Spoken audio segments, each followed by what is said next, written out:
శ్రీవల్లి ఇంట్లో ఉండటానికి కారణమెవరు? మీరు. అసలు శ్రీవల్లి మళ్ళీ ఇంటికి రావటానికి కారణమెవరు? మీరు. ఇప్పుడు చెప్పండి. అత్తయ్య అలా అవ్వటానికి కారణం మీరు కదా? ఏంట్రా ఇద్దరు ఎంతో మాట్లాడారు, ఇప్పుడు నోట్లో నుంచి మాట కూడా రావట్లేదేంటి? మాట్లాడండ్రా. నిషి అడిగిన దానికి సమాధానం చెప్పండి.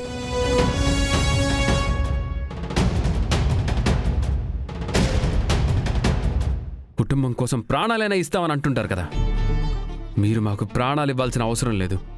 మా ప్రాణాలు తీయకుండా ఉండండి చాలు. జగదాత్రి, మనస్ఫూర్తిగా ఒక్క సాయం అడుగుతాను, చేస్తావా? అడుగు నిషి. మా ఇంట్లో నుంచి నువ్వు నీ భర్త వెళ్ళిపోలే.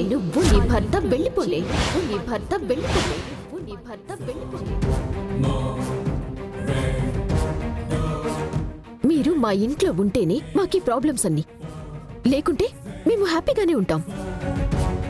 ఇందులో నీ తప్పేమీ లేదే. నీ జాతకమే అంత.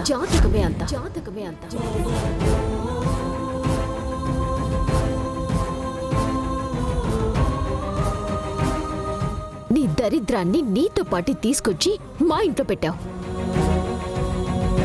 నీ వల్ల మాకు మనశ్శాంతి లేకుండా పోయింది. నిష్కా, మనసు ఎలానూ లేదా, కనీసం మనిషివి అన్న విషయం అయినా గుర్తుపెట్టుకుని మాట్లాడు. వదినా, మాట్లాడకు నిషి.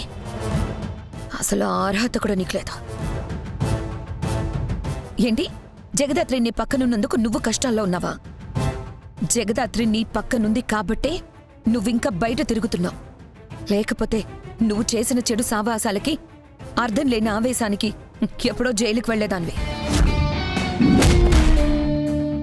జగదాత్రి, నన్ను నా కాపురాన్ని కాదు. పాపం ఏం చేసిందని అన్ని మాటలు అంటున్నావు నిష్క? నువ్వు తనని శత్రువులా చూసినా నిన్ను ప్రేమించగలుగుతుంది. నువ్వు తనని మోసం చేసినా నీకు మంచి చేయగలుగుతుంది. నువ్వు తప్పు చేసినా నిన్ను క్షమించగలుగుతోంది. ఎంతమంది ఎన్ని చెప్పినా నీ మనసు మారదని నాకు తెలుసు నిష్క.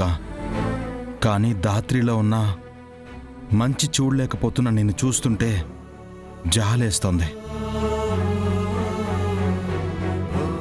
ధాత్రిలో శత్రువుని కాకుండా నీకోసం ప్రాణాలిచ్చే అక్కని ఒకసారి చూడు నిషి.